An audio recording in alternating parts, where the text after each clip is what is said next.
নামাজ পড়লেই মিলছে খাবার, শুনতে অবাক লাগলেও এমনটাই ঘটেছে এই গ্রামে।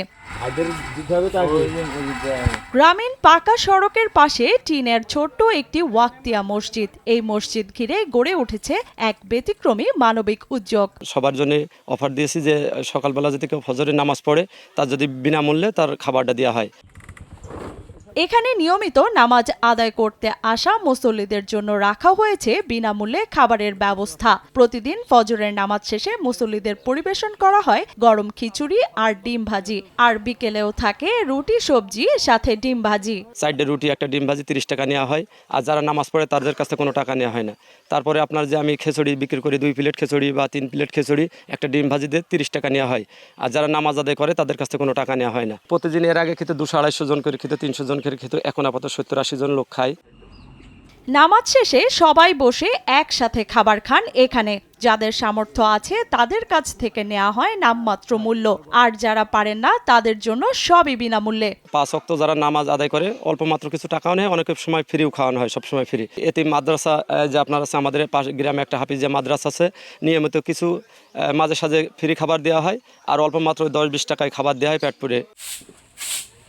এই অনন্য উদ্যোগের পেছনে রয়েছেন ঝিনাইদহের মহেশপুর উপজেলার মান্দারবাড়িয়া ইউনিয়নের বাবলা মাথাভাঙা গ্রামের কৃষক আব্দুল মজিদ। গত 6 মাস আগে সড়কের পাশে এই ওয়াক্তিয়া মসজিদটি নির্মাণ করেন তিনি। এখানে কোনো মসজিদ নাই, তাই একটা উক্ত মসজিদ করলাম, করার পরে গত 6 মাস ধরে লোকজনের খাওয়াচ্ছি। আল্লাহু আকবার, আল্লাহু আকবার। কৃষক আব্দুল মজিদ নিজেই দেন আজান, আবার নিজেই করেন ইমামতি, এমনকি রান্না করে নিজ হাতে পরিবেশনও করেন মুসল্লিদের। তার কৃষি জমি আর মাছ চাষের আয়ের একটি অংশ দিয়েই চলছে এই কার্যক্রম। আল্লাহর রহমতের ব্যাপার এটা, যখন টাকা পয়সা না থাকে সেখন কিছু হয়তো একটু দিনাদায়িক হয়ে হোক আর যেমনি সেমনি হোক, মানুষকে বুঝতে না দিয়ে এগুলো আমি বিনামূল্যে মানুষের খাওয়াই।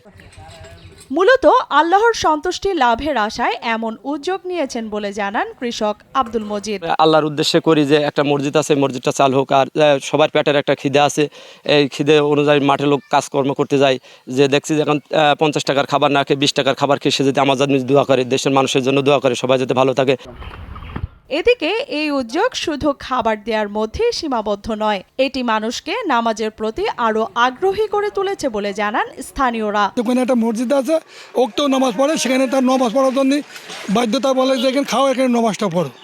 এই জন্য ওদের ফ্রি হয়ে কিছু কিছু লোকে ফ্রি দেয়, কিছু লোকেরা এইভাবে উনি খাদ্য দেয়। অনেক গরিব যারা আছে হয়তো ঠিক সকালবেলা ঠিক মতো নাস্তাও করতে পারে না, সেই ব্যক্তিরা দেখছে আমি সকালবেলা এসে তারা অনেক গরিব মানুষেরও, তারা হয়তো দরিদ্র যারা আছে তারা খানা খাওয়াচ্ছে।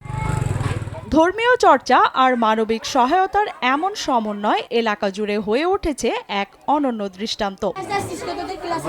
লিয়ানা শারমিন, সময় সংবাদ।